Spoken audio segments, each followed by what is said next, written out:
How do you make a sequel to the perfect superhero show? You don't. You make something bigger. Justice League Unlimited wasn't just a new season, it was an explosion of the entire DC universe onto our screens. But behind the army of heroes and epic fights was a dark conspiracy, a secret war that threatened to tear the League apart from the inside. This is the story of how the greatest cartoon superhero team-up of all time was secretly about the government trying to destroy them. The original Justice League was already a massive show, but Justice League Unlimited was something else entirely. This wasn't just a sequel, it was an expansion of unbelievable scale that changed superhero television forever. After 2 seasons, the creators were told to shake things up, so they took that note and added, well, basically everyone. Dozens of new heroes were suddenly on the roster, from the famous to the ridiculously obscure. Suddenly, we had Green Arrow cracking wise, the Question investigating conspiracies, and Supergirl training to be a hero. The Watchtower felt less like a headquarters and more like a living, breathing DC universe packed onto one space station. But why do all this? Was it just for fun? No. The show's new central question wasn't about fighting supervillains. The real conflict was about power, and what happens when 7 gods become 100. What happens when the world you're trying to protect starts to fear you? This is the core theme of JLU. The public sees an army of superhumans orbiting their planet, and they are terrified of what could happen if they ever turned against them. And they weren't just being paranoid. A secret war was brewing right under their noses. A shadow government organization called Project Cadmus, led by the ruthless Amanda Waller, saw the League as the ultimate threat. This is the genius of the show. The main antagonist isn't a monster from space, it's humanity's own paranoia. The entire series becomes a tense political thriller about checks and balances, with the fate of the world at stake. But to truly understand how this masterpiece of serialized storytelling came to be, you first have to understand what had to die to make it happen. We need to go back to the surprising and controversial end of the original Justice League. That 3-part finale of the original Justice League, Star-Crossed, felt like a movie. It was the perfect ending to a near-perfect series. Hawkgirl's betrayal and redemption was the emotional core of the entire show. Her final decision to leave the League was heartbreaking.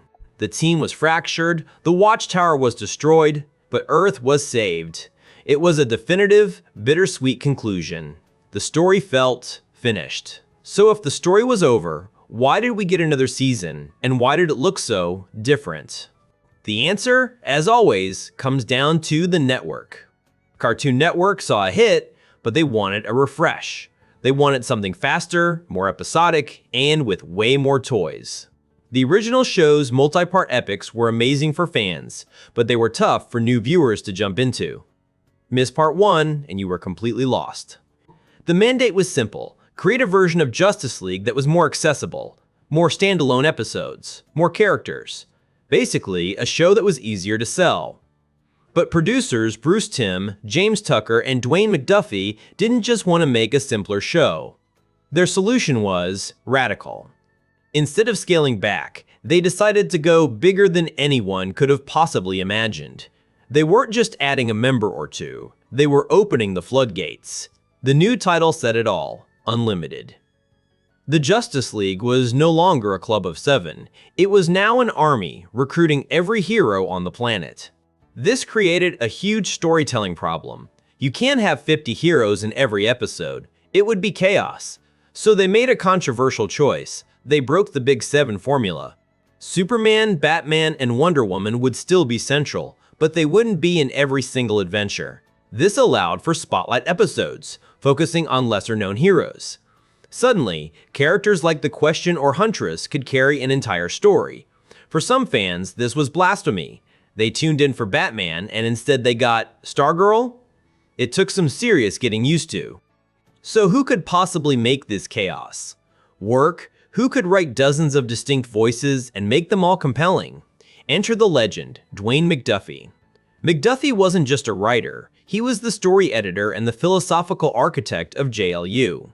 His work on Milestone Comics proved he could build a living, breathing universe. His core belief was that there are no minor characters.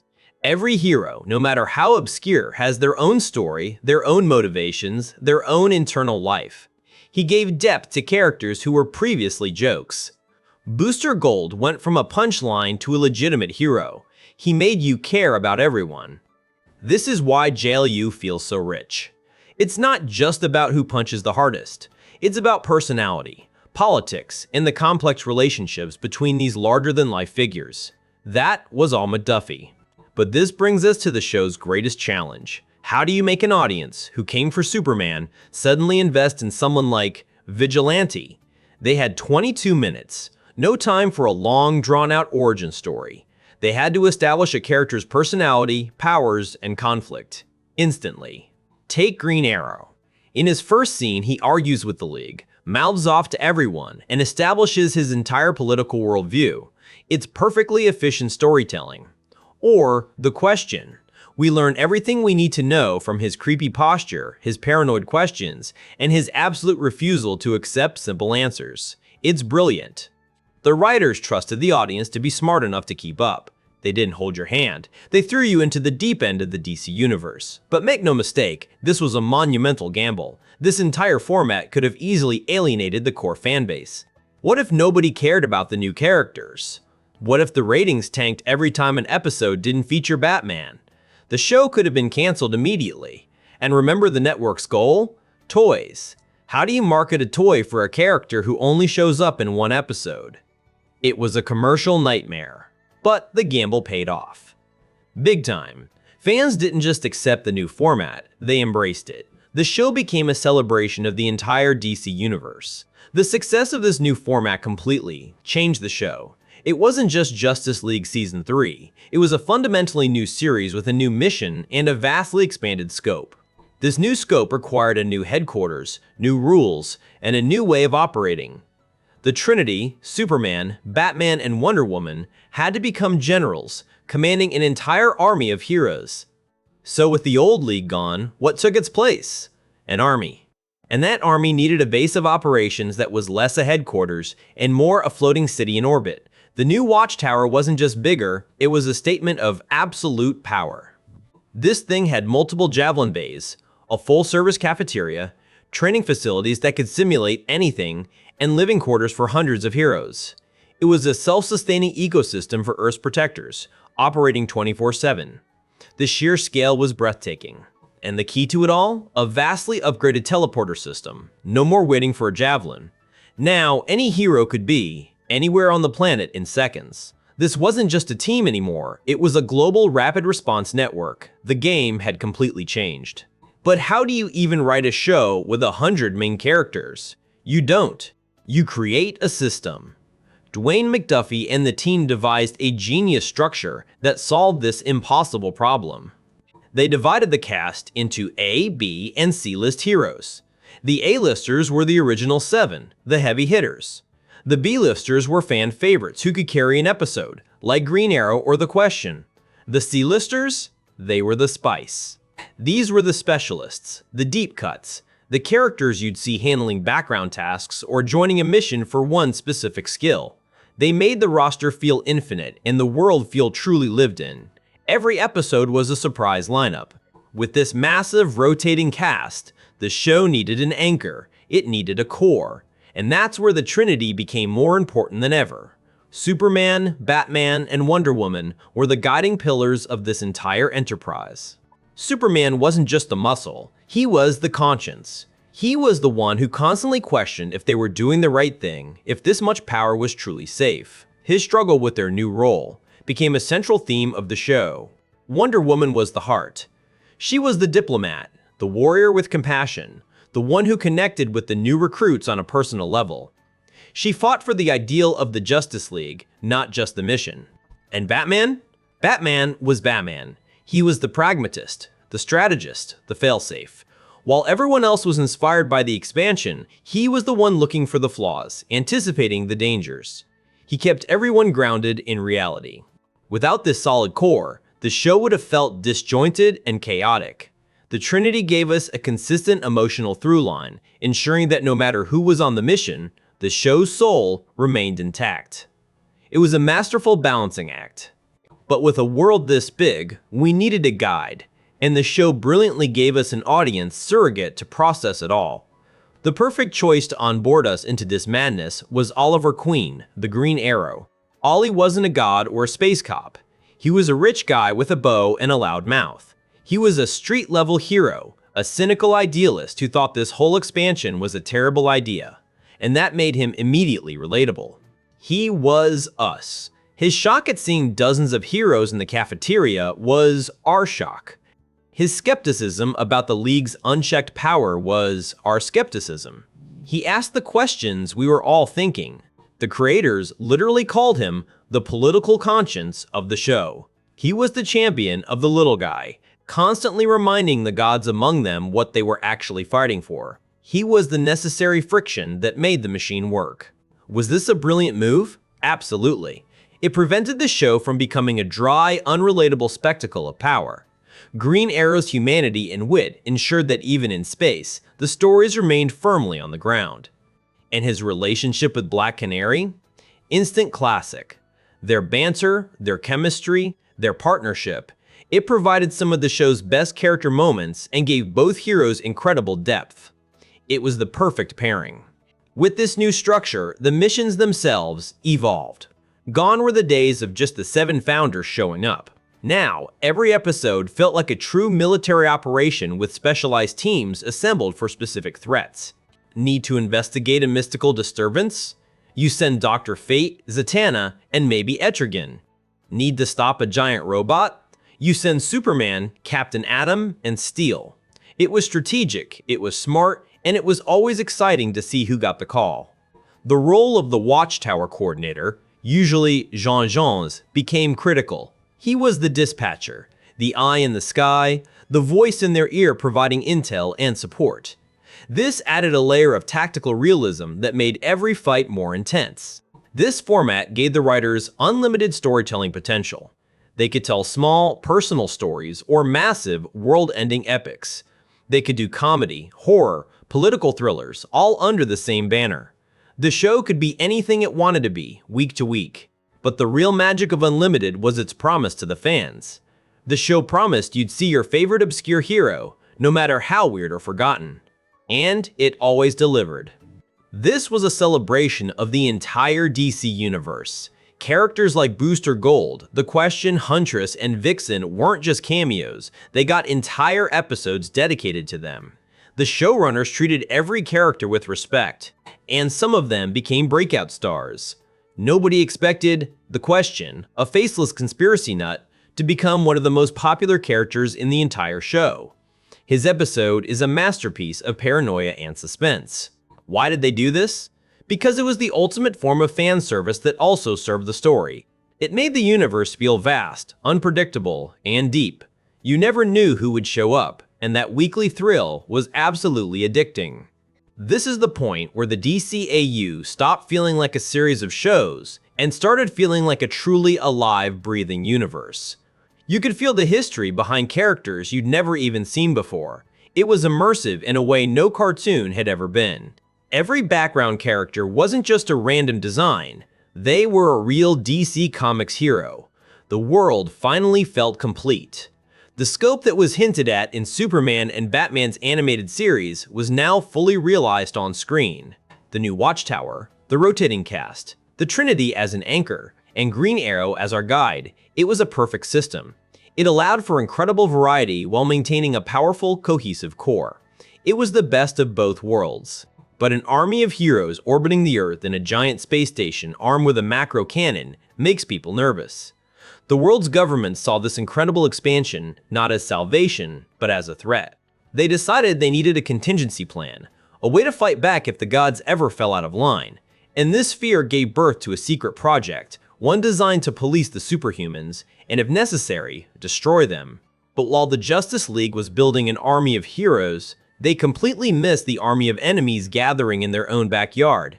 Expanding the roster didn't just add more power, it painted an even bigger target on their backs for the entire world to see.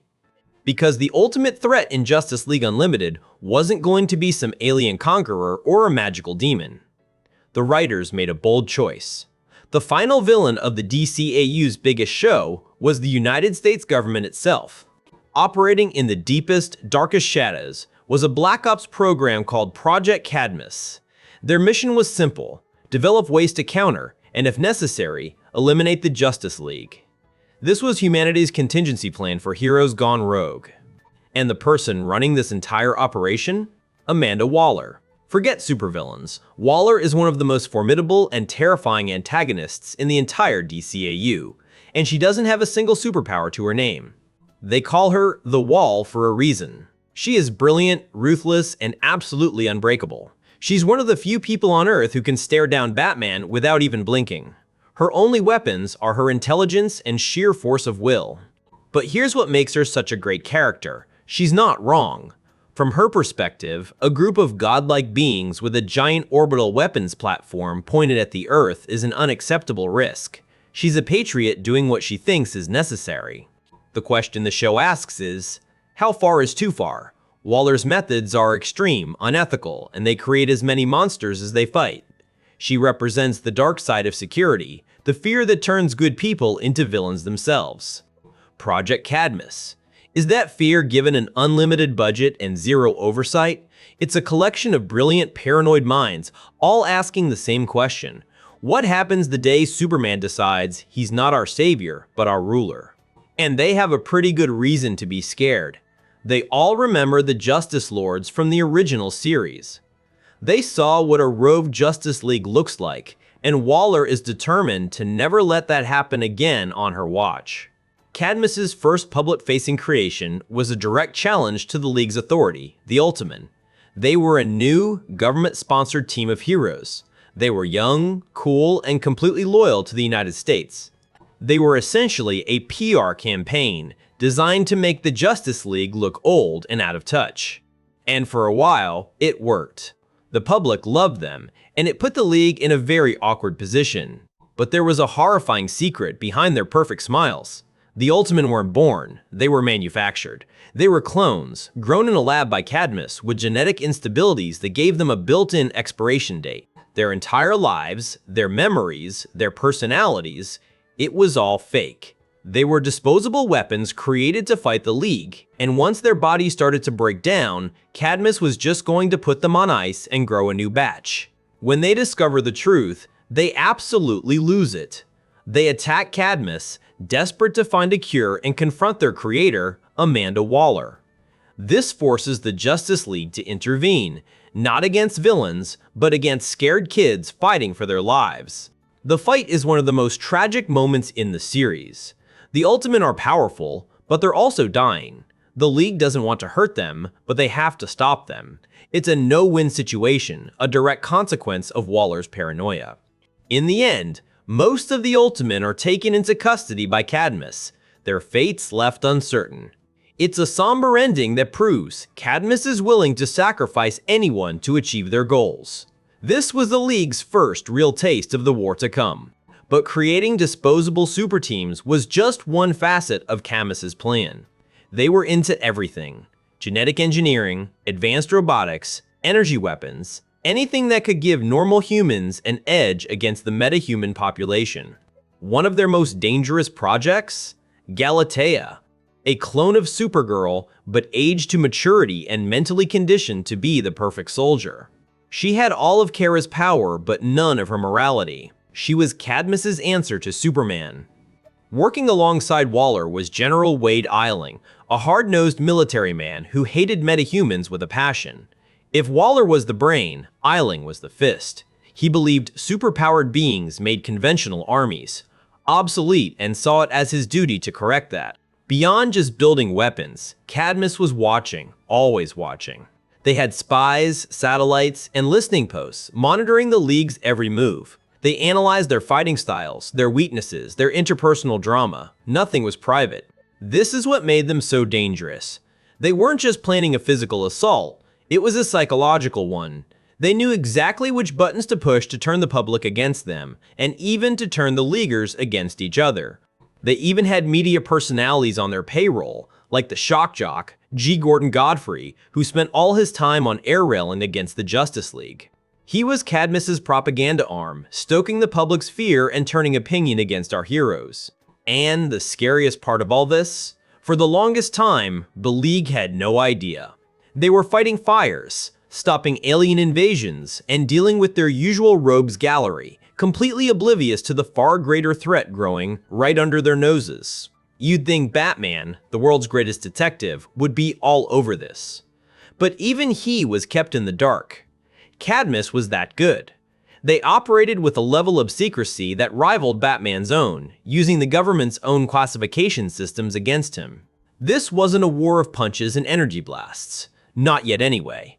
It was a war of whispers, of backroom deals, of stolen data and public manipulation. The battlefield was public opinion, and the League was losing ground every single day. This entire setup, fundamentally, shifted the power dynamic of the DCAU. For the first time, the Justice League wasn't just distrusted by a few paranoid individuals, they were being actively hunted by the most powerful government on the planet. The most brilliant part is that the show never lets you forget that Cadmus kind of has a point. The League is dangerously powerful. Their accountability is questionable. This moral ambiguity is what elevates JLU from a great cartoon to a legendary piece of storytelling. Every stolen piece of tech, every bad news report, every new anti-League weapon deployed, these weren't warnings of a coming conflict. They were the opening shots. The war had already begun, and the Justice League was the only side that didn't know it. But there was one member of the League, a trench coat wearing conspiracy nut with no powers and no face, who was just paranoid enough to see the connections. He was the one person who could piece together the whispers and follow the trail. The Justice League didn't need a heavy hitter to fight this war. They needed a detective. They needed the one man who already believed the world was run by secret cabals, and was about to find out he was absolutely right. If Cadmus was the secret war, then the Question was the only soldier who saw the battlefield for what it truly was. While the heavy hitters were fighting monsters, he was fighting a shadow, and that made him the most important hero of them all. Let's be real, in the first Justice League series, the Question was mostly a background weirdo. But in Unlimited, he becomes the narrative engine. The entire season-long arc is suddenly seen through his paranoid eyes. And with that shift, the show itself changes. This isn't just a superhero cartoon anymore. It becomes a genuine conspiracy thriller. We're talking shadowy informants, secret files, and a sense that no one can be trusted. The visual language of the show gets darker. The lighting is pure noir. The mood is oppressive. The showrunners weren't just telling a new story. They were adopting a whole new genre to do it. Why did they do this? Because the Question was the perfect vehicle to connect all the dots. He's the guy with the corkboard and the red string, literally mapping out the secret history of the DCAU for us. And his biggest discovery is a callback that is absolutely chilling. Remember the Justice Lords from the original series? The evil, tyrannical alternate Justice League. Project Cadmus remembered. This is the secret key to the entire season. Cadmus isn't just paranoid. They saw what the League was capable of becoming. The government's secret war is a direct response to the Justice Lords incident. The Question's investigation forces you to see the quote-unquote villains as having a legitimate point.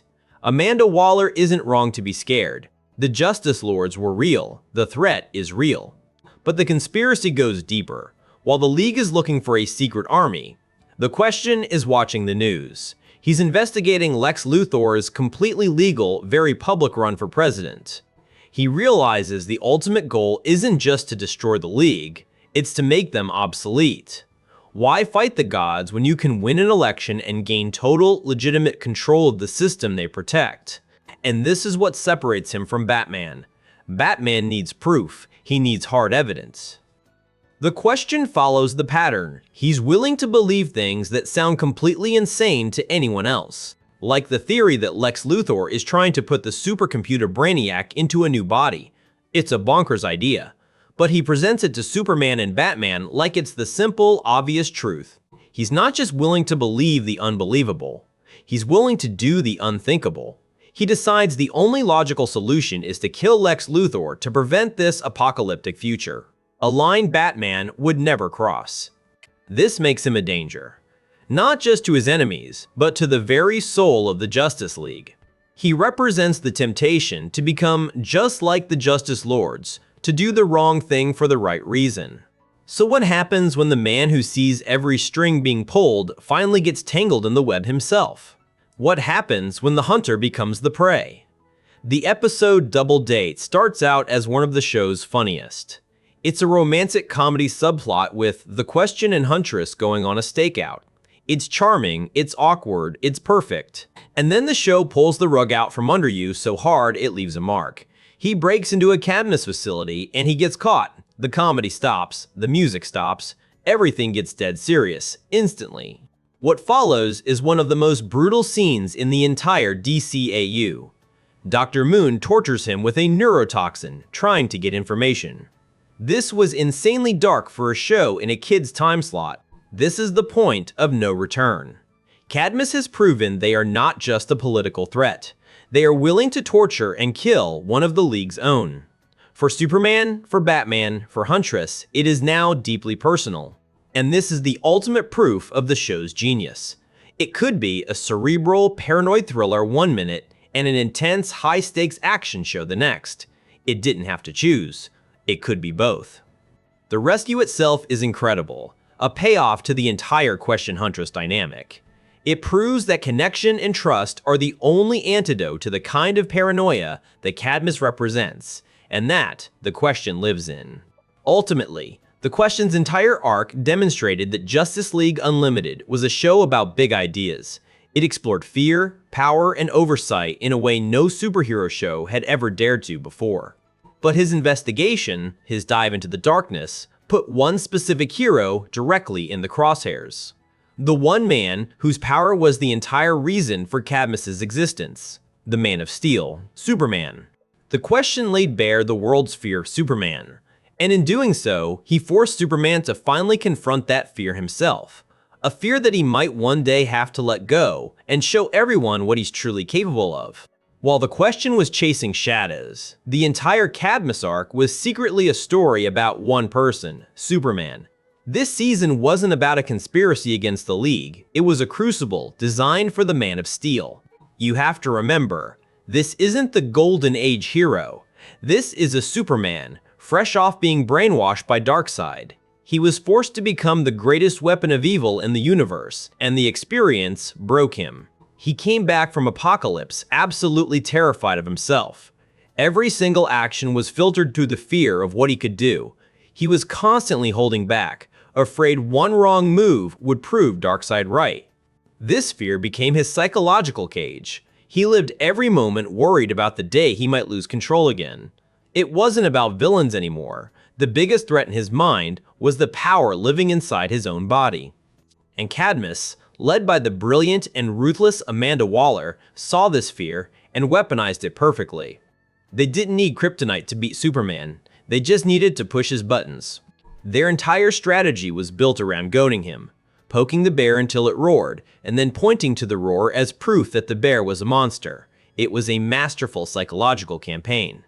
Their first major play was sending in Captain Marvel, the one hero on Earth who could truly match Superman's strength, but more importantly, his idealism.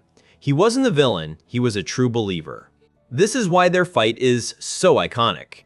It wasn't about who could punch harder, it was a battle of ideologies. Captain Marvel represented unwavering faith in humanity, while Superman was drowning in his own doubts.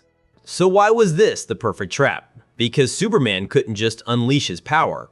He was fighting a hero, a kid in a god's body, forcing him to hold back more than ever before, all while being provoked. And then Superman does the unthinkable.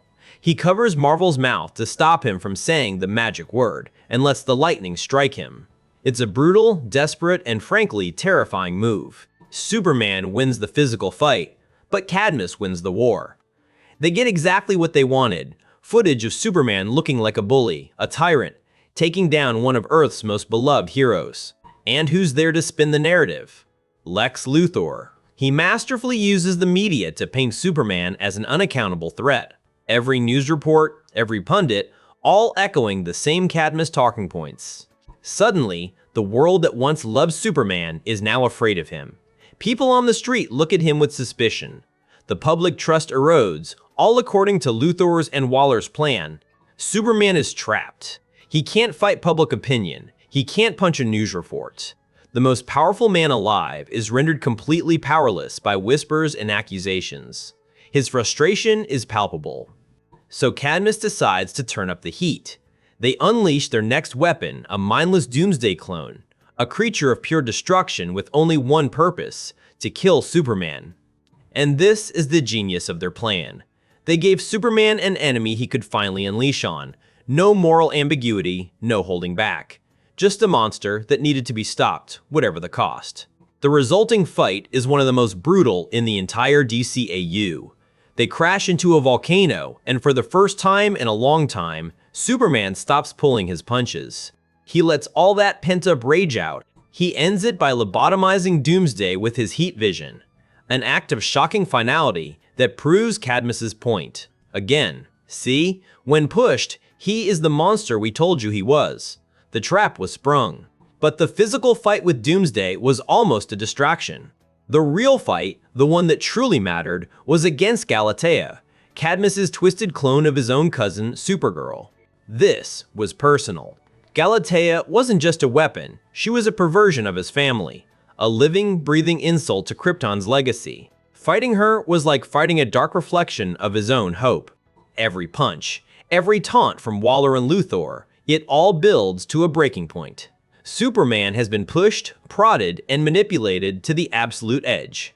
He's done playing their games. So he flies directly to Amanda Waller, not to fight, but to talk. He confronts the architect of his entire nightmare, and he is finally ready to explain the truth of his existence. This is where we get the iconic world of cardboard speech. He tells Waller he lives in a world where he is always holding back, scared of breaking something or someone, every minute of every day. He explains what it's like to feel like you could shatter the entire planet with one punch. The immense constant pressure of knowing that your full power could never truly be unleashed without catastrophic consequences. But then comes the turn. He tells her he finally understands. The League has been so worried about abusing their power that they've left themselves vulnerable to people who would abuse theirs. And then he says the line, "I feel like I'm living in a world made of cardboard, but a world with you people in it. It's the only time I can ever truly let go." He hits the wall next to her head, and the entire building shakes. This isn't a physical threat. It's a demonstration. For the first time, he's showing her a fraction of the power he hides every single second. The fear is gone. The self-doubt is gone. In its place is cold, hard resolve. He's drawing a line in the sand. He's not their weapon, he's not their monster, and he's not their punching bag anymore. This is, without exaggeration, maybe the best Superman moment ever animated. It recontextualizes his entire character. It's not about his strength, it's about his incredible restraint. That is his true superpower. Superman has found his center again, but it's too late. His journey was just one piece of the puzzle. Because while Cadmus was focused on him, their greatest asset, Lex Luthor, was putting his own final plan into motion. After Superman's incredible world of cardboard speech, you'd think the fight was over. But that was just the appetizer. This is the main course. Divided We Fall isn't just an episode title, it's the culmination of 2 seasons of paranoia, mistrust, and secret planning on both sides. Because while the League was focused on Amanda Waller and Cadmus on the ground, the real threat was already inside the walls. It had been festering inside Lex Luthor's mind the entire time. This wasn't about politics anymore, this was about survival. We all thought the enemy was Cadmus.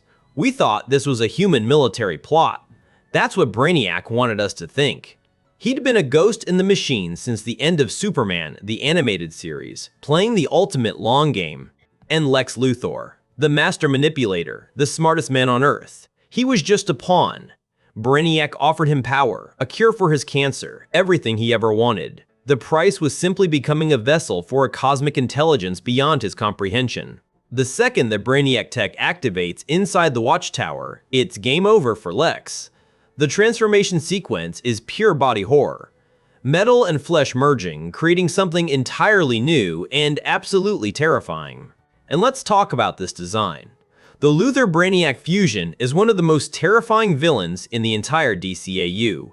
It's cold, calculating, and has the combined intellect of both. It's not just a monster, it's a god of information with a personal grudge. Its first move? A complete takeover of the Watchtower systems. The League's greatest weapon is turned against them in an instant. And to make matters worse, Brainiac brought his own army. Remember the Ultiman? The unstable, government-sponsored clone team? Brainiac brings back an entire legion of them, perfected and totally under his control. They pour out of replication chambers, a mindless, superpowered zombie horde. And the Founding Seven are completely overwhelmed. Think about it. Superman, Batman, Wonder Woman, the heavy hitters are swarmed by an army that has all of their powers. For every one they take down, 5 more appear. It's a losing battle. The situation looks absolutely hopeless. The Watchtower is falling. Their enemy is a godlike being wearing their greatest foe's face, and their own duplicates are beating them into submission. This is where most stories would end, but they have an ace in the hole. The one person nobody, not even Brainiac, saw as the real threat. The guy who spends most of his time cracking jokes and hitting on every woman he sees. And then, the Flash steps up.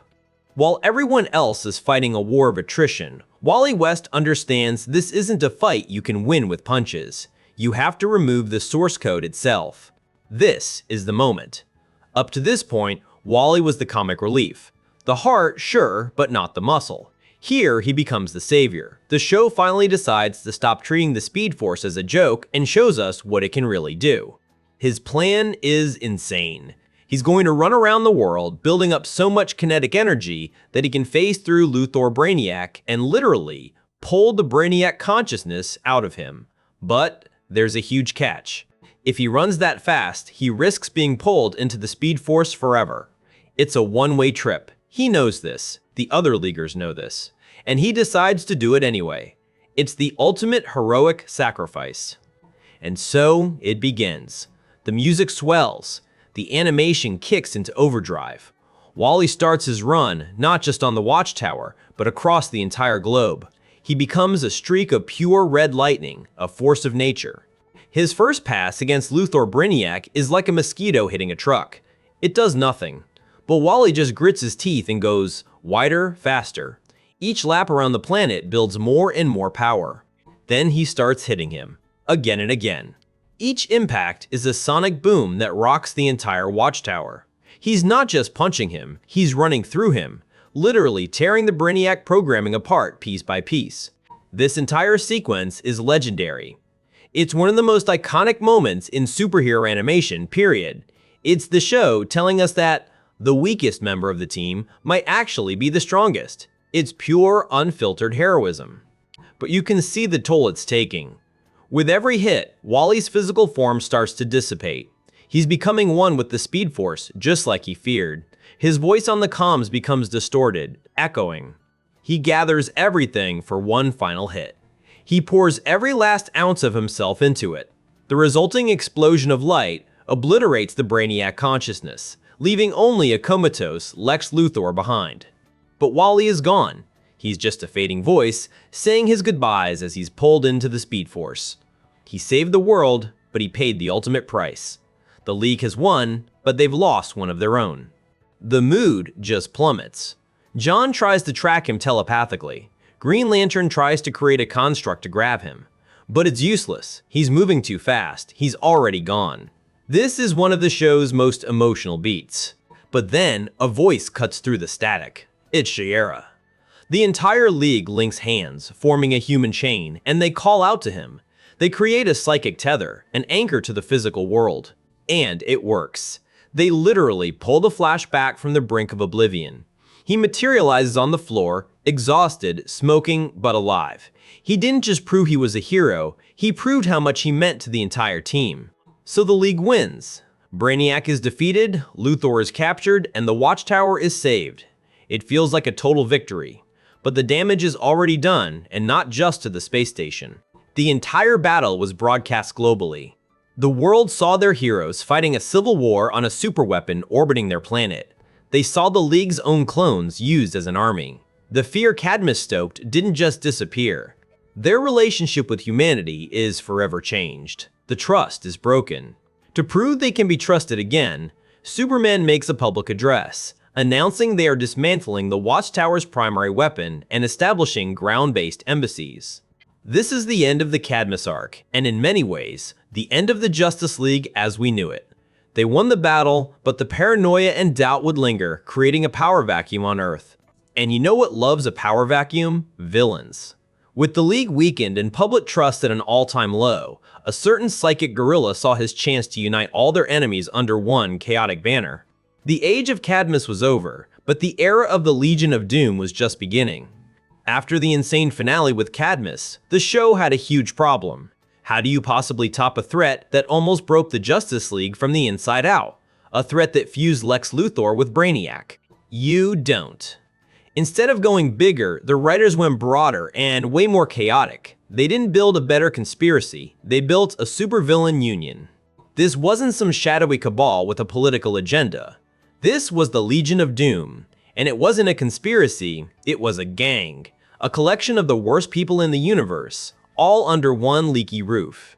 The architect of this whole mess, Gorilla Grodd. His vision was brutally simple. The Justice League has 1,000 members? Fine, we'll get 1,000 villains. It was a pure numbers game. Grodd's pitch was irresistible to the down-and-out villains of the world. Protection, resources, and a cut of the profits. He wasn't asking for loyalty to an ideal, just to the bottom line. So who signed up? Basically everyone. From cosmic threats like Sinestro to street-level thugs like Giganta. It was a who's who of people who hate the Justice League. And the best part was watching these massive egos collide. This wasn't a team, it was a reality show waiting to happen. Every conversation was a potential knife fight. You had Bizarro trying to make friends, Parasite accidentally draining people's powers at the dinner table, and Dr. Polaris constantly complaining about the magnetic interference from the swamp. And then, the biggest ego of them all returns. Lex Luthor. After being exorcised of Brainiac, he's just a regular, powerless human, and he absolutely hates it. He sees Grodd's Legion for what it is, a chaotic, disorganized mess. He thinks he's above all of them, but he's also broke and desperate, so he joins, planning to take over from day one. Their base of operations perfectly reflected their dynamic. It wasn't a high-tech fortress, it was a floating swamp headquarters that looked like it was always 5 minutes from sinking. This chaos was their defining feature. In Cadmus, everyone followed orders. In the Legion, everyone was looking for an angle to betray everyone else. It made them incredibly unpredictable. So why was this bickering mob so dangerous?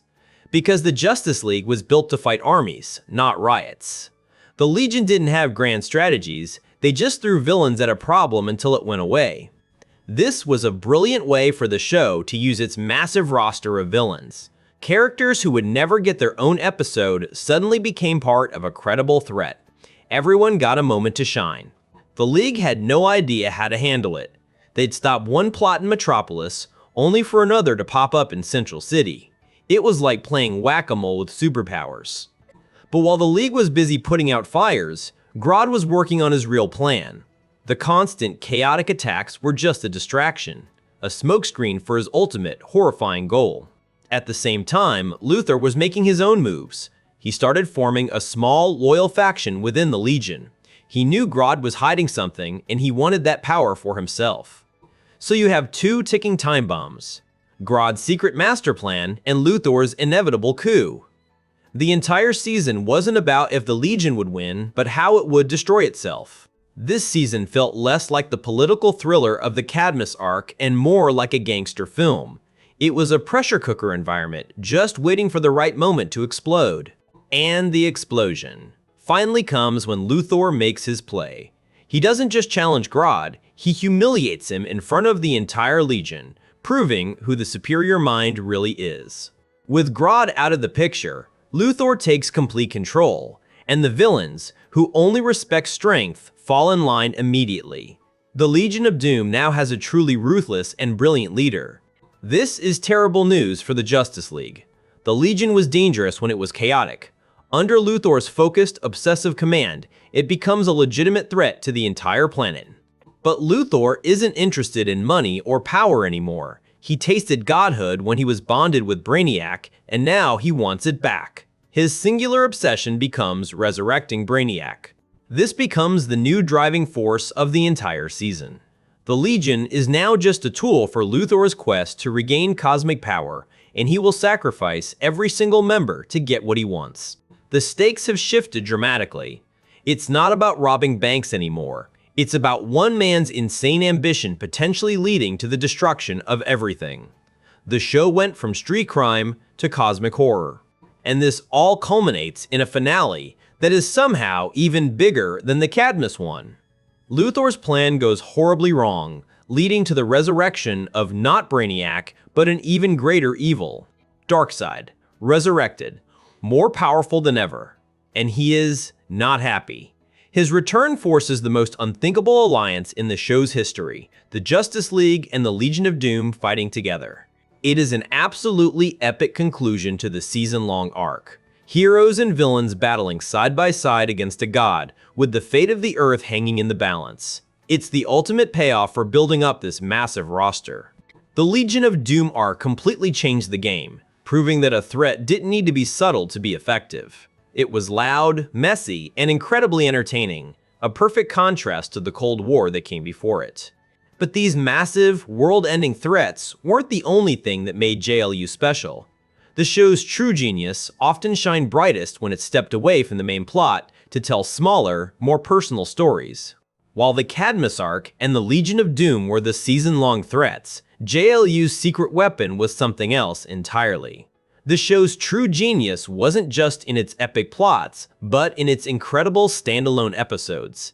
With a roster this massive, the writers could finally tell stories the original 7-member league never could. They could get weird, they could get funny, and sometimes they could get seriously dark. And there is no better example than For the Man Who Has Everything. This wasn't just a good episode, it's a perfect adaptation of one of the most celebrated Superman comics ever written, by the legendary Alan Moore. Batman and Wonder Woman arrive at the Fortress of Solitude to celebrate Superman's birthday, but they find him in a coma with a strange alien plant attached to his chest. This is the Black Mercy, a telepathic parasite. It doesn't just incapacitate its victims, it grants them their heart's deepest desire. It creates a perfect, plausible dream world they would never want to leave. And Superman's dream? It's the most heartbreaking thing you can imagine. He's on Krypton, it never exploded, he has a wife, he has a son, Van-El. He's just a simple farmer living a quiet, perfect life with Jor-El, his father, who is still alive. This is everything he ever lost. But as Batman tries to pry the plant off him in the real world, the dream starts to fracture. The perfect world turns into a nightmare. Krypton starts experiencing tremors, society is collapsing, the beautiful lie is falling apart. His son asks him what's wrong, and in that moment, Superman has to say goodbye. He has to consciously let go of the only child he will ever have to return to reality. It is absolutely brutal. When he wakes up, Superman unleashes a level of fury we have never seen. He doesn't just beat the villain Mongol, he tries to obliterate him. This isn't a hero fighting a villain, this is a grieving father exacting revenge. But JLU could pivot from soul-crushing drama to pure, uncut comedy like no other show. And for that, we have to talk about The Great Brain Robbery, which might be the funniest episode in the entire DCAU. The premise is simple, and it is perfect. A psychic accident causes Lex Luthor and the Flash to swap minds. Lex wakes up in the Watchtower, and Flash wakes up in the secret headquarters of the Legion of Doom. Lex's reaction is priceless. He's horrified by Flash's metabolism, his constant need for food, and his quirky personality. But then he realizes he has access to all the Justice League secrets. The first thing he does, he tries to unmask Batman. The absolute peak of the episode is when Lex as Flash discovers Wally's identity in a mirror. He dramatically pulls off the cowl and says, "I have no idea who this is." The delivery is comedy gold. Meanwhile, Flash is trying to play it cool in a room full of supervillains who want to kill him. He has to bluff his way through a Legion of Doom meeting while trying not to completely freak out. It's so tense, yet so funny. The real magic is the voice work. Clancy Brown plays Flash with Lex's sinister intellect, and Michael Rosenbaum plays Lex with Flash's hyperactive panic. They are perfectly mimicking each other, and it's a masterclass in performance. So how can one show contain both one of the most tragic superhero stories and one of the most hilarious? Because JLU understood that its universe was big enough for everything. It wasn't just about saving the world. It was also about what it means to be a hero, even without powers. The episode, Patriot Act, tackles this head-on. It's a love letter to the street-level guys, the ones without flight or super strength. The villain is General Wade Eiling, a Cadmus remnant who injects himself with a super soldier serum. He becomes a hulking monster, basically the DCAU's version of the Hulk, and he's out to prove one thing, that superpowered beings are a menace. His twisted logic is to pick a fight with Superman, but Superman isn't there. Instead, a team of heroes with zero powers shows up to stop him. To Eiling, this is just perfect, a chance to prove how useless they are. And for a while, he's right. They get absolutely demolished. They throw everything they have at him, arrows, shields, pure grit, and he just walks through it all. It's a brutal, one-sided beatdown. But then, something amazing happens. As Eiling is about to deliver the final blow, ordinary people, construction workers, office clerks stand in his way. They form a human shield to protect their heroes. They tell him the heroes never gave up on them, so they won't give up on the heroes. Eiling realizes he's become the monster he fought against and walks away, defeated not by punches, but by humanity. It's such a powerful message. And from street-level heroics, we blast into the far future. The once and future thing was JLU's wild time-traveling epic, connecting the present-day DCAU to the world of Batman Beyond. This two-parter saw our Batman team up with the future Batman, Terry McGinnis. We got to see old man Bruce Wayne interact with his younger self, and a future Justice League featuring Static and Warhawk. It was pure fan service in the best way. The villain, Kronos, was messing with the timeline so badly that reality itself was starting to unravel. We saw steampunk versions of Gotham, and a horrifying future where the Joker's gang had taken over. The stakes felt massive. This wasn't just a fun romp. It cemented the idea that all these shows, Batman, the animated series, Superman, Justice League, and Batman Beyond, were part of one cohesive timeline. It was a gift to longtime fans. We could spend hours on this. There's This Little Piggy, where Batman has to sing to turn Wonder Woman back from being a pig. There's kid stuff, where our heroes are turned into children. The range was just unmatched. These episodes weren't filler. They were the entire point. They took this gigantic, godlike roster and made them feel human. They proved that JLU had more than just epic action and universe-ending threats. It had soul. By focusing on individual characters, the show gave them space to breathe.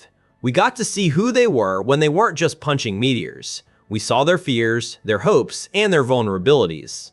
And that vulnerability is the bedrock for something else the show did better than almost any other: romance. These weren't just colleagues. They were a complicated, messy, and deeply compelling family with some of the best love stories in animation. But even with the fate of the universe on the line every Tuesday, Justice League Unlimited understood a fundamental truth. The biggest stories are nothing without a human heart. And amidst all the chaos, the show found time for love. And the show's premier romance, the one that felt like the central pillar of the series, was undeniably Green Arrow and Black Canary. This wasn't a fairy tale, it was a relationship between two stubborn, opinionated adults. He was the loudmouth liberal conscience of the League. She was the pragmatic, no-nonsense brawler who had heard it all before. Their chemistry was instant, built on a foundation of razor-sharp banter. What made it work so well was the absolute equality. Black Canary was never a damsel in distress. More often than not, she was saving him, and their partnership felt completely earned, both on and off the battlefield. They constantly challenged each other. Oliver forced Dinah to confront the bigger picture, while Dinah kept Oliver's idealism grounded in reality. They made each other better, which is the entire point of a great relationship. This wasn't just superhero gets the girl. It was messy, funny, and deeply respectful. It's one of the most mature depictions of a romance in the entire DCAU, and it set an incredibly high bar. But while they were the stable, central couple, the fan favorite was always the pairing nobody saw coming. The one that was darker, stranger, and somehow even more compelling. I'm talking, of course, about the Question and the Huntress, two of the most damaged, obsessive, and isolated members of the entire hero community. They were the ultimate outsiders. You have to remember, Huntress was kicked out of the league by Martian Manhunter for being too violent.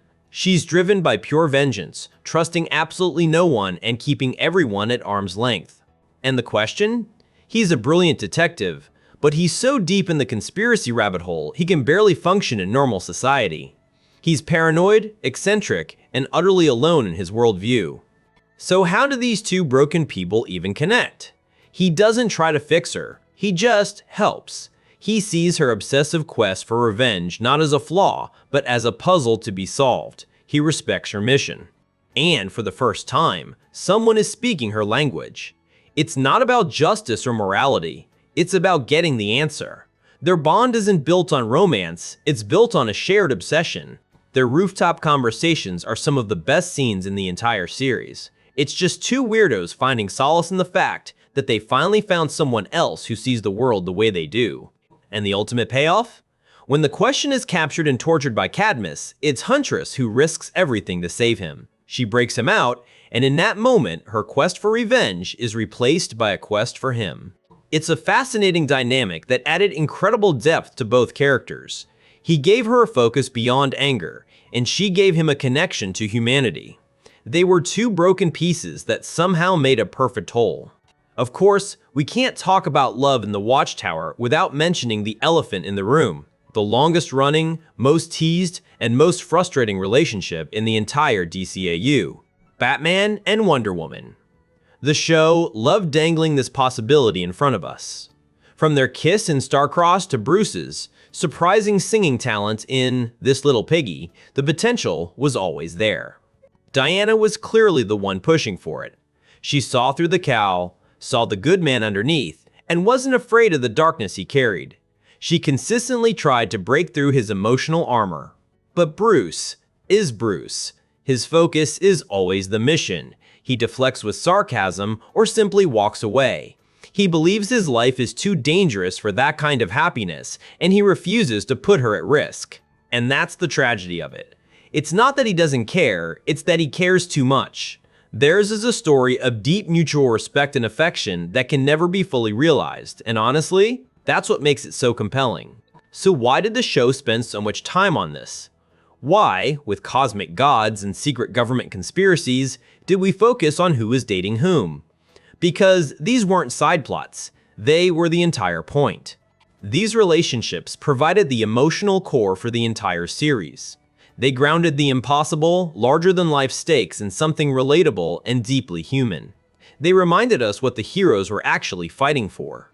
It wasn't about saving the world, it was about saving a world where people could fall in love, where two broken outcasts could find each other, where even the Dark Knight could dare to feel something.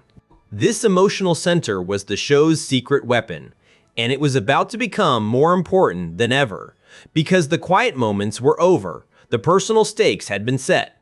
Now, the final endgame was beginning. While the heroes were busy with their hearts, Lex Luthor was busy with his ambition. His quest for the last remnant of Brainiac was about to pay off in the most terrifying way imaginable. Because he wasn't just rebuilding a machine, he was accidentally ringing a dinner bell across the cosmos for a god. The Legion of Doom was about to get a new leader, and the universe was about to learn the true meaning of fear.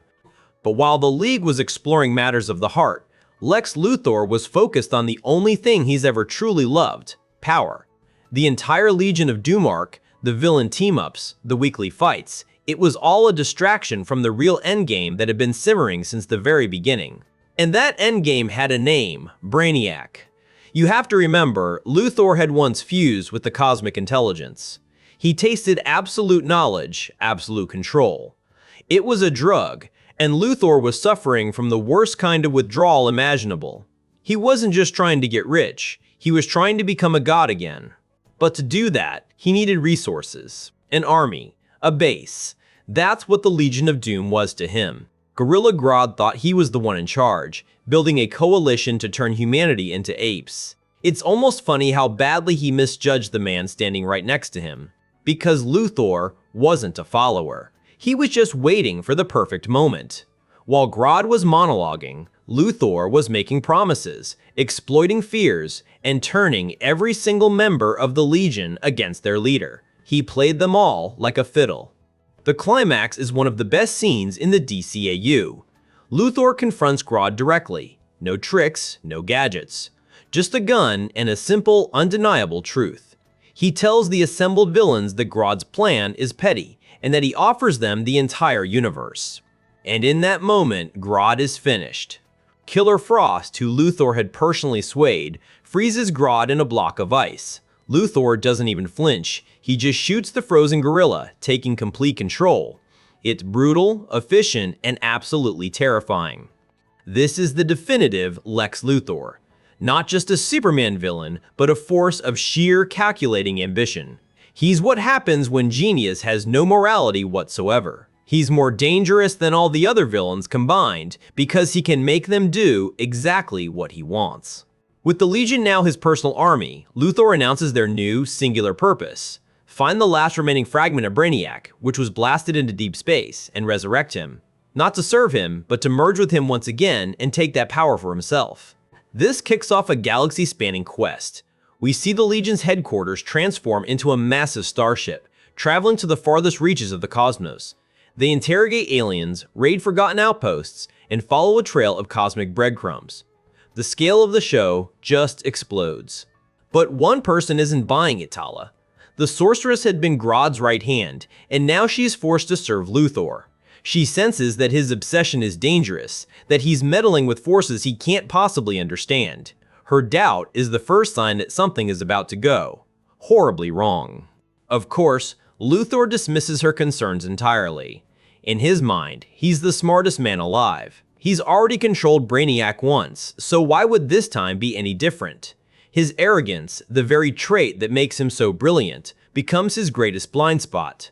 Finally, they find it. The Brainiac fragment is lodged in the wreckage of a massive, dead machine field at the edge of the universe. It's a cosmic graveyard. The atmosphere is immediately tense and foreboding. This doesn't feel like a victory, it feels like they've stumbled upon a tomb. Luthor sets up a bizarre machine, a hybrid of alien technology and Tala's dark magic. The plan is to pump enough energy into the fragment to reconstitute Brainiac's consciousness, which Luthor can then absorb. The entire Legion gathers to watch their leader attempt to become a god. He throws the switch, and everything goes insane. The energy readings are off the charts, the feedback is tearing the ship apart, and the fragment itself starts pulsing with a sickly, dark energy. This isn't the clean, cold logic of Brainiac. This is something else. Something ancient and full of hate. Tala tries to shut it down, but it's too late. A humanoid shape begins to form within the energy storm. But the silhouette is all wrong. It's too big, too broad. It's not the slender frame of Brainiac. It's the shape of a brutal, stone-carved tyrant. And then, the machine explodes. The room is plunged into darkness and silence. For a second, Luthor thinks he's failed. But then, from the smoking wreckage, two red eyes snap open. And a voice that has haunted the heroes for years echoes through the room. It's Darkseid, the Lord of Apocalypse, the God of Evil. The one being Superman could never truly defeat. Luthor, in his infinite arrogance, didn't resurrect Brainiac. He resurrected the single greatest threat the universe has ever known. But how? How is this even possible? The show provides a chillingly brilliant explanation that ties everything together. It turns out, when Superman destroyed the Darkseid Brainiac hybrid in the Superman finale, he didn't erase them. He trapped their digital essences together in that one fragment. And for all those years, in that silent prison, Darkseid's consciousness had conquered Brainiac's. Luthor's machine didn't just bring Darkseid back, it brought him back with all of Brainiac's knowledge and technological power integrated into his very being. He was reborn stronger. This is the moment. The fun is over. The Legion of Doom plot, which seemed like the season's climax, is revealed to be nothing more than the prelude to the real apocalypse. The show instantly shifts from a high-stakes superhero adventure to an outright cosmic horror story. Darkseid's first act is to obliterate the Legion's base with a single, contemptuous blast from his Omega beams. He doesn't need an army. He doesn't need a plan. His very existence is the plan. He is here to get his revenge on Superman and to grind Earth into dust. And Luthor, the man who wanted to be a god, he is left with absolutely nothing. His Legion is gone. His plan is in ashes. He has single-handedly unleashed an extinction-level event upon the universe out of pure, unadulterated ego. This is his ultimate, most catastrophic failure. Why is this arc so effective? Because it's a terrifying parable about the lust for power. Luthor believed he could control anything, bend any force to his will. But there are some things in the universe that are absolute. And Darkseid is. The show makes it perfectly clear that the Justice League cannot beat this new Darkseid. Not alone, he is more powerful than he was before, and even then, it took everything Superman had just to survive him. This isn't a villain of the week, this is the end. Luthor, realizing what he has done, makes a desperate journey, not to conquer the world, but to save it. He goes to the only people who have a chance of stopping the monster he unleashed, the Justice League. It is the ultimate humiliation and the ultimate act of desperation. The look on Superman's face when Lex Luthor walks into the Watchtower asking for help is absolutely priceless. This is the moment the entire series has been building towards. The final war isn't just heroes versus villains, it's everyone versus annihilation. Darkseid's invasion of Earth begins, and it is horrifying. His armies of parademons, enhanced with Brainiac technology, overwhelm Earth's defenses almost instantly. The stakes have never ever been this high. This isn't about saving a city, it's about saving existence. Superman gives a speech broadcast to the entire world, and every hero in the League teleports down to fight. But even that is not enough. The greatest heroes in the universe are just holding the line. They aren't winning, they are losing. What do you do when the gods have failed? When the strongest heroes are on the ropes, you turn to your enemies. The Justice League and the tattered remnants of the Legion of Doom must now fight side by side. It's an alliance no one ever saw coming. This sets the stage for the single most epic finale in animated history. It's a battle so massive, it can only have one name. And the question isn't just whether they can win, but what the universe will look like if they do. The final war has begun. This is it. The finale. Destroyer isn't just an episode of television. It's one of the most ambitious crossover events ever animated. The writers took every single toy out of the box for one last glorious battle that would define the entire DCAU. And it all starts because Darkseid is back. But he doesn't just attack the Watchtower or Metropolis. No, he attacks the entire planet simultaneously. Giant boom tubes open over every major city, unleashing literal hell on Earth. The scale is simply unimaginable. This isn't a small strike force, it's the full might of Apocalypse's war machine. Parademons swarm the skies, and colossal war drones level entire city blocks. The destruction is absolute. The League responds instantly, teleporting heroes across the globe. But for every parademon they take down, 10 more take its place. They are outnumbered, outgunned, and for the first time, they seem genuinely hopeless. From the Watchtower, Superman sees the battle reports flooding in. Red alerts across the entire map. He clenches his fist, the look on his face saying everything. They are losing. Badly. So what do you do when facing impossible odds? You make a deal with the devil. Gian Johns proposes the unthinkable. They need more soldiers. They need the Legion of Doom. They need Lex Luthor.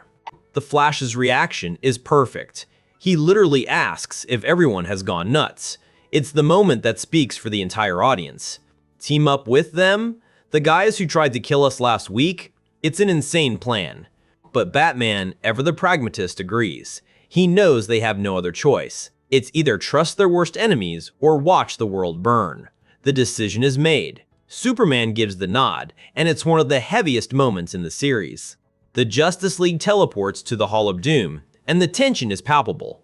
The villains are shocked, ready for a fight. But Luthor just smiles. He knows he has all the power in this negotiation. Luthor hears them out, savoring every second of their desperation. His only condition? A full pardon, a clean slate, and Superman, with the weight of the world on his shoulders, agrees. The deal is struck. And then we get the moment. The single most iconic shot in the entire show. The Justice League and the Legion of Doom walking down the stairs of the Hall of Doom, side by side, as one army. It's pure comic book glory. Seeing villains like Bizarro and Sinestro flying in formation with the League is wild. The battle begins anew, but this time, the heroes have reinforcements. The combined might of both teams crashes into Darkseid's forces. And this is where the episode delivers on fan service in the best possible way. We get to see dream team-ups we never thought possible. It's a non-stop barrage of awesome, unexpected character pairings. You have Hawkgirl fighting alongside Shade, her mace-shattering parademons while his shadows engulf them. It's a brutal and surprisingly effective combination of light and darkness. Who even thought of that?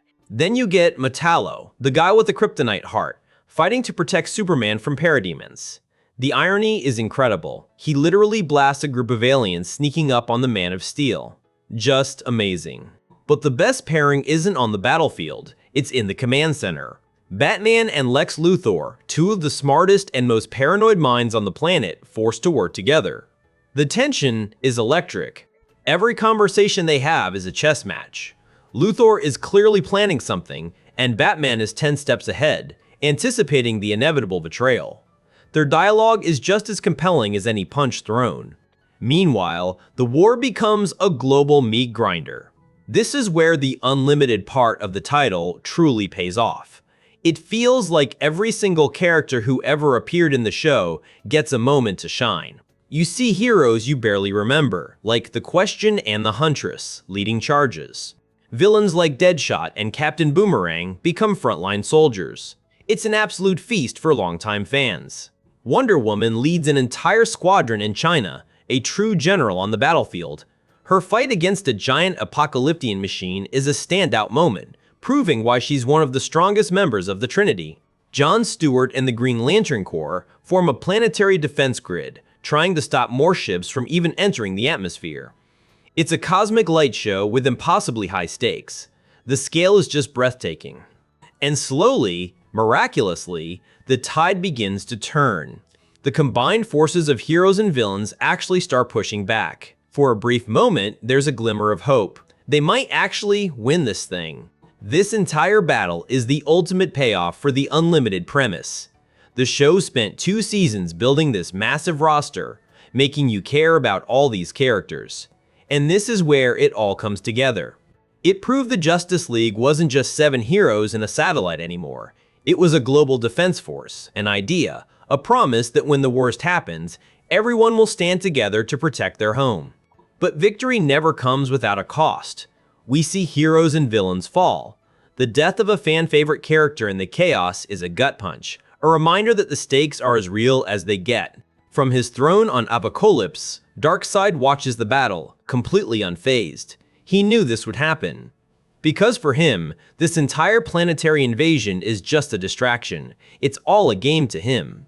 Why? Because he only has one true target, the one being in the universe who has ever defied him and lived. He doesn't want to conquer Earth. He wants to break Superman, personally. And Superman knows it. He leaves the battle and tells Batman he's going to face Darkseid alone. This isn't a job for the League, it's a personal fight that has been brewing for years. But he's not alone. Because someone else has an even bigger obsession with Superman. Lex Luthor sees his moment. This isn't about saving the world anymore. For him, it's about claiming the ultimate prize. The ground war was the opening act. Now, the main event is about to begin. It's a 3-way collision between a god, a Superman, and a madman that will decide not just the fate of the Earth, but the entire universe. This is the final punch. The battle for Earth is raging, but none of it really matters. Because the entire history of the DCAU, Every major conflict has been building to this single, brutal confrontation. This is Superman vs. Darkseid, Round 2. You'll remember their first clash from Superman, the animated series, where Darkseid brainwashed Superman and turned him against his own planet. The psychic scars from that never healed. Darkseid makes a critical mistake. He taunts Superman, mocking his redecorated planet and assuming he's facing the same Boy Scout he broke years ago. He has absolutely no idea what's coming. But this time, Superman doesn't deliver a heroic speech. He just says one thing, that's a fact. And then he takes the kid gloves completely off. The first punch he throws creates a shockwave that levels city blocks. This isn't just a punch, it's a statement. This is everything he has, held back for years, finally unleashed. For the first time in his entire existence, Darkseid looks genuinely shocked. He stumbles back. Not just from the force, but from the sheer audacity. The hero is trying to kill him. What follows isn't a fight, it's a beatdown. Superman gives Darkseid absolutely no room to breathe, no time to recover. It's a relentless, brutal assault that is honestly hard to watch. And then, we get one of the greatest monologues in animation history, the famous World of Cardboard speech. It's the mission statement for this entire beatdown. He's finally telling us his deepest fear, that he lives in a world that could break at any moment, that he has to consciously restrain every muscle, every second of his life, just to keep from hurting someone. But here, against a new god on a blasted wasteland, he can finally let loose. He can hit as hard as he wants. And it is absolutely terrifying. This is it. This is the Superman that Amanda Waller and Project Cadmus were terrified of. The unstoppable force that could level a country if he ever decided to. They were right to be afraid. But Cadmus was also wrong. This isn't unchecked rage like we saw against Captain Marvel. This is controlled, focused, righteous fury. He's not losing his mind. He's making a conscious choice. He's unleashing this apocalypse-level power for the only reason that matters, to defend his home. To protect the cardboard world he loves. It's the ultimate justification for his existence. The fight choreography here is insane. Every punch feels like an earthquake. He slams Darkseid into the ground so hard the planet itself seems to crack. This is peak DCAU action. He's hitting him with the force of a small moon. So why isn't it working? Why is the most powerful being on Earth still unable to win? It's a terrifying realization. Because Darkseid isn't just strong, he's a concept. He's a new god of tyranny. And he can take every single thing Superman can dish out, and then he starts to smile. With one counterattack, the entire momentum of the fight shifts. Darkseid's Omega beams lock onto Superman, and suddenly, the Man of Steel is on the defensive. The beatdown is over. Darkseid reveals his trump card. He's not trying to beat Superman with brute force anymore. He uses an apocalyption device called the Agony Matrix, a weapon that attacks the nervous system. Superman is brought to his knees. All that power, all that fury, is completely useless against pure, technologically induced pain. He is utterly and completely defeated. The worst part is seeing the rest of the Justice League watching on monitors, completely powerless to help. Their strongest member, their symbol of hope, is being tortured, and they can do nothing.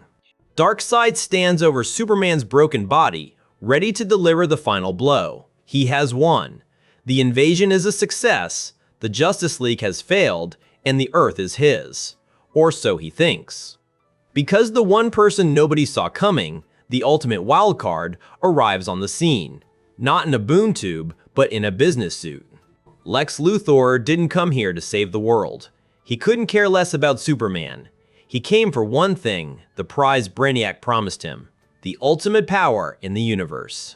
He's been teleported from the Legion of Doom headquarters, holding the one thing that can give him that power, a glowing fragment from the source wall. He's here to claim the anti-life equation. He presents the fragment to Darkseid, and in that moment of contact, they both get what they want. The secret of anti-life floods Luthor's mind. He finally understands everything. And what does the smartest, most arrogant man on Earth do with this ultimate knowledge? He turns to the god of evil and says, It's with me. You want it? Come and get it. It's the ultimate power move. Darkseid reaches for him, and they both vanish in a flash of light. We never see them again. Did they ascend to a higher plane? Did they cancel each other out? It's beautifully ambiguous. In the end, Lex Luthor saved the world. Not because he was a hero, but because his ego was so massive he couldn't stand the thought of anyone else, especially Darkseid, winning the ultimate prize. He denied Superman the satisfaction of saving the day. He denied Darkseid his life's ambition. In his final moments, Lex Luthor beat everyone. It is the single most perfect end for his character imaginable. This was the absolute apex of the DCAU, a finale that paid off decades of storytelling. The show was at its creative peak, which makes it even more tragic that behind the scenes, network interference was about to bring the whole thing crashing down. After that cosmic high of seeing Darkseid defeated, you'd think the Justice League was on top of the world. But the show's greatest enemy wasn't a god or a monster, it was a memo. Just as the series hit its absolute creative peak, a shadow fell over the production. This wasn't a villain's plot, it was corporate politics at its absolute worst, and it came from inside the house. It had a name, a legendary one in animation circles, the Bat Embargo. And yes, it was 100% real. This wasn't a rumor, it was a mandate that would change the show forever. So what was it? Basically, Warner Brothers executives got nervous. They had a new Batman movie in the works, Christopher Nolan's Batman Begins, and they believed in the absolute dumbest corporate synergy idea ever. They thought having two different versions of Batman at the same time would confuse the audience. They thought we, the viewers, were too stupid to understand the concept of different continuities. So, the order came down from on high. Justice League Unlimited was to severely limit its use of any and all characters from Batman's corner of the DC universe. The word was embargo, and it was final. Let's talk about who got cut. First to go, the big guns. The Joker, voiced iconically by Mark Hamill, was suddenly and completely off limits. The greatest hero-villain dynamic in comics was benched. It wasn't just him. Penguin, Riddler, Scarecrow, Mr. Freeze, basically Batman's entire classic rogues gallery was gone. Poof. Vanished from the story Bible, never to be seen in the league again. This was devastating. Think of the story potential, just erased. The writers had plans, big plans, for some of these characters within the massive secret society of supervillains. Now, those plans were trash. But it gets worse. The embargo didn't just apply to villains. It hit the heroes too. The entire Bat family was put on lockdown. They were considered too close to the core Batman brand. That meant no Robin, no Batgirl, no Nightwing. Characters we had watched grow up over years of animated shows were suddenly banned from even making a cameo. It felt like a betrayal. But wait, you're probably thinking, Batman was still in the show. And you're right, he was the one exception. Why? Because you can't have the Justice League without Batman. Even the execs weren't that clueless. But this decision effectively turned Batman into an island. He was a character with no supporting cast, no history, no iconic villains to fight. He was there, but his entire world was gone. So imagine you're a writer on this show. Your toy box has just been raided. Half your best characters are gone. What do? Do you give up? No, you get creative. The team had to perform incredible creative gymnastics. They had to pivot entire storylines. Episodes that might have featured the Riddler had to be rewritten for, say, The Question. It was a masterclass in adaptation. And here's the silver lining. This restriction forced them to dig deeper into the DC roster. Characters like Green Arrow, Black Canary, and The Question got way more screen time than they otherwise would have.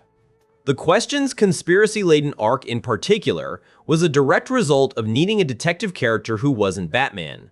They took a C-lister and made him a fan favorite. That's pure talent. And the embargo wasn't just limited to Batman. The problem was systemic. Other characters started getting pulled too. Aquaman was heavily restricted because of a planned but failed live-action pilot. Even Wonder Woman's villains, like Cheetah and Giganta, were only allowed because the planned Wonder Woman movie was stuck in development hell. If that movie had moved forward, they'd have been gone too. The writers were fighting a war on two fronts, telling epic stories and dodging memos from executives who didn't understand their own product. It was a battle they could not win. Despite all this, they managed to produce one more incredible season.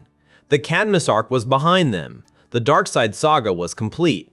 But the network had already made its decision. The end was coming. Ultimately, Justice League Unlimited was canceled. And the reason will make your blood boil. It wasn't ratings. The ratings were good. It was something far more cynical. Cartoon Network was undergoing a massive brand shift. They were moving away from complex, serialized action shows and pivoting towards younger, more comedic, and, most importantly, cheaper shows that they owned outright. JLU was a Warner Brothers animation property, licensed to Cartoon Network. The network wanted to focus on its own intellectual property, which meant more money for them. JLU, for all its prestige, was an outsider. So, the most ambitious superhero show ever made was killed not by a villain, but by a balance sheet. It was a cold, calculated business decision that ended a 15-year golden age of DC animation. There was no grand finale planned as a send-off. The final episode, Destroyer, was epic, but it wasn't written to be the end of the entire universe. It just stopped. The creators themselves were blindsided. It was a tragic, unceremonious conclusion for a show that had redefined what superhero storytelling could be. It deserved a victory lap. Instead, it got a pink slip. It's one of the great injustices in animation history. Fans were devastated. There were petitions, online campaigns, everything you can imagine. But the decision was made. The machine had moved on, leaving this absolute masterpiece behind. The show had so much more life in it. Bruce Timm and the crew had ideas for more seasons, more characters, more incredible stories. But we were robbed of seeing them come to fruition. But here's the thing about a legend. You can't kill it with a memo or a cancellation. Though its run was cut short, the show's influence was permanent, shaping an entire generation and becoming the true end of an era. So the show got canceled. But calling it a cancellation feels wrong. Justice League Unlimited wasn't just another cartoon that got the axe. It was the planned, deliberate, and perfect grand finale to a 15-year saga. This show was the capstone of the DC animated universe. It was the culmination of everything that Bruce Timm, Paul Dini, and their incredible team had been building since 1992. An entire generation grew up with this universe. Think about it. It all started with the dark Art Deco world of Batman, the animated series. A show that completely redefined what a superhero cartoon could be. It was mature, it was complex, and it was art. Then came Superman, the animated series, which expanded the world beyond Gotham, introducing a brighter, more hopeful tone and cosmic threats. The seeds of a larger universe were planted right there, and we didn't even realize how big it would get. This kind of long-form, interconnected storytelling was basically unheard of in Western animation. It was the first time a network had committed to a vision on this scale. It was a universe that grew and changed over time. Characters had arcs that spanned multiple series. Villains evolved. Relationships were built and shattered. This wasn't just a collection of shows, it was a single, cohesive saga with JLU as its epic final chapter. And at the heart of it all were the voices. For an entire generation, Kevin Conroy is Batman. There is no debate.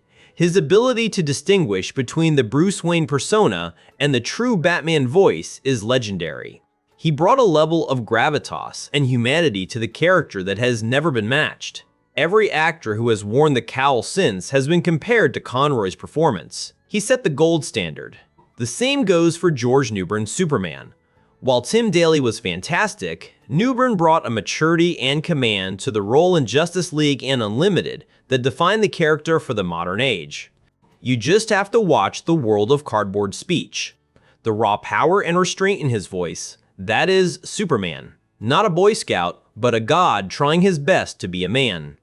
And the list goes on. Susan Eisenberg's regal Wonder Woman, Phil Lamar's stoic Green Lantern, Carl Lumbly's wise and weary Martian Manhunter, Maria Canals, Barrera's fiery Hawk Girl. This cast wasn't just playing characters, they were the Justice League. But the voices needed words, and that's where the true genius of JLU's legacy lies, Dwayne McDuffie. As a writer and producer, McDuffie championed a vision of superhero storytelling that was inclusive, intelligent, and deeply human. Long before it was a corporate mandate, McDuffie made diversity a cornerstone of the league. He elevated characters like Jon Stewart, Vixen, and Steel, not as tokens, but as fully realized, essential heroes. He proved that you could tell stories about anyone, for everyone. His writing set a new standard for character depth in animation, ensuring that even a hero with 2 lines in one episode felt real.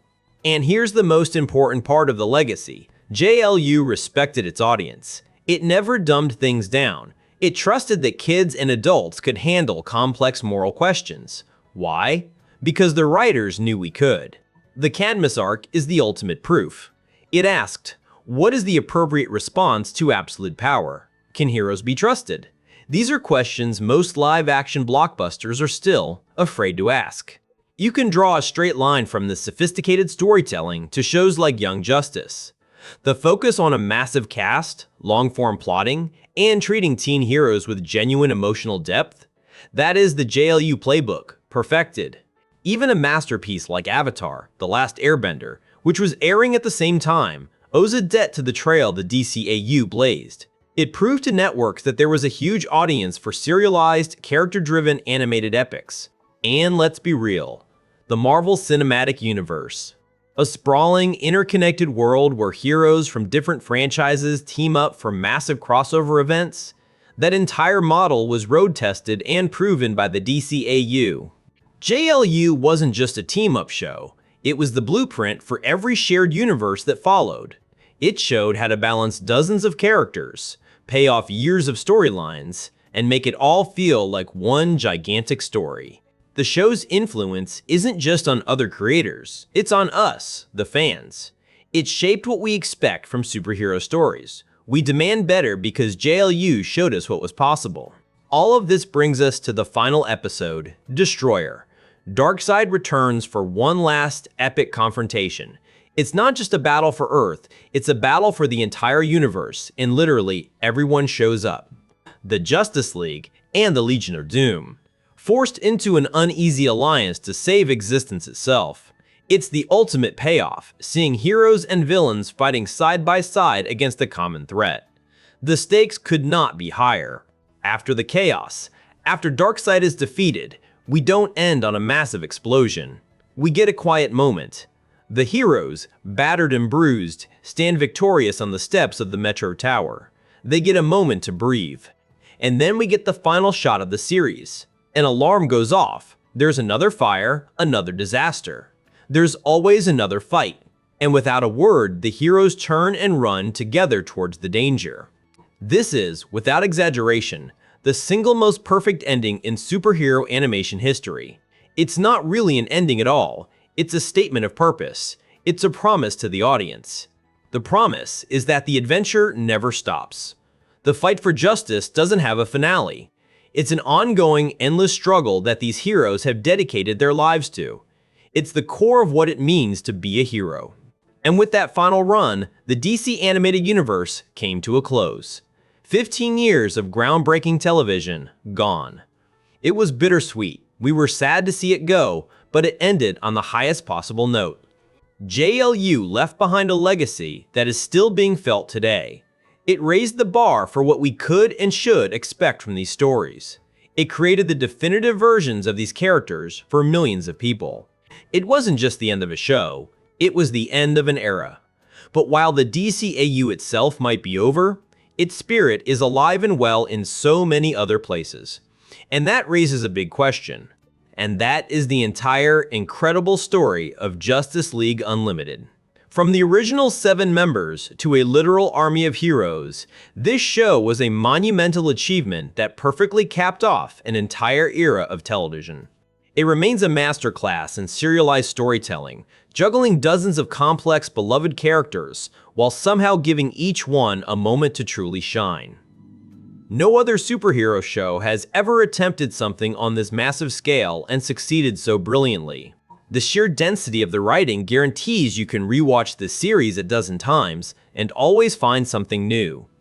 A clever background joke, a deep-cut character cameo, a perfect line of dialogue you completely missed the first time.